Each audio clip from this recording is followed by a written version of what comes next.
You're watching CCN, Clarksville Community Network. Produced by Goodwin Productions. Powered by CDE Lightband.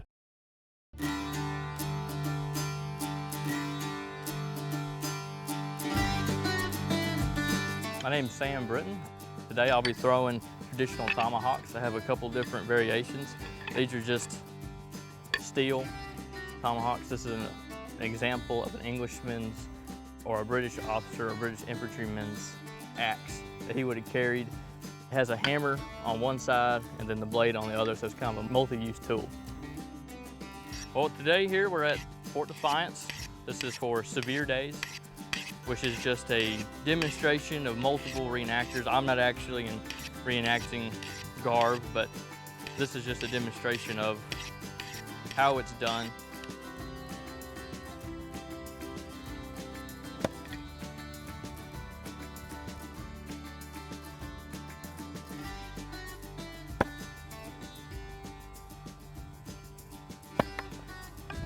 You don't always make all of them, so that's all right.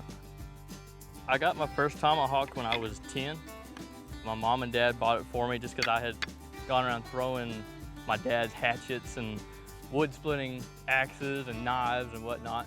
And they were already into reenacting, so they thought it would be a neat idea. So for Christmas, I got some throwing knives and different kinds of tomahawks, some smaller ones.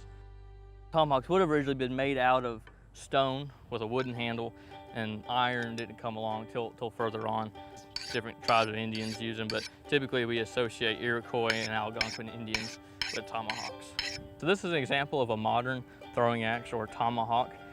This is a variation, it's just a SOG brand of throwing axe. It has a pick on one end and then the blade on the other. So it's kind of also a multi-tool use, similar to the British infantryman or English infantryman axe, except it doesn't have the hammer on the blunt side. So there's multiple uses, but you can also throw it. It's super lightweight. It's made out of titanium steel. It usually has a carrying pouch or something that you keep on your hip. Strap it to your backpack. It's an example that perhaps a soldier would carry in some instances.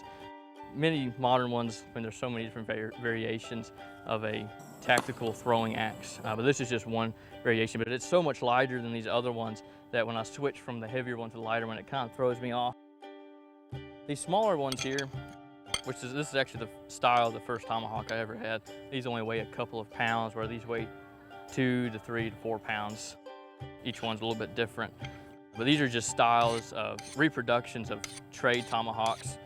This one here, which is the British infantryman's axe, a little bit longer than those smaller ones I showed, but it also has that hammer tool on the side. So it would have been something they would have carried along with them as a survival tool, or just a tool, to hone logs, to hone sticks or saplings to make tripods, stands out of, but also they could drive nails or use it as a blunt weapon, as well as also the chopping action. But the file is just to put a rough edge on the ends, but this file is fine enough that I can get it sharp enough to stick into the wood, but not so jagged that it's gonna leave metal flakes all over the blade.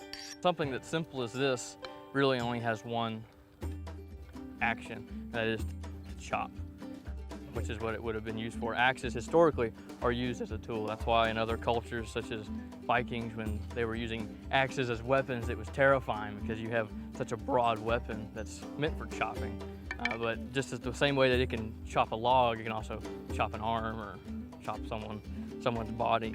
There's a story from Sevier Station about the blacksmith that was there, and one of the accounts after an Indian raid is that he was brutalized by the tomahawk. It would not have been a pretty way to go, even though, and you saw earlier, I didn't stick some of the tomahawks into the log, but that doesn't mean that it wasn't thrown hard enough to cut off an ear or a nose or put a gash into you. That would have been bad enough that you would needed medical attention.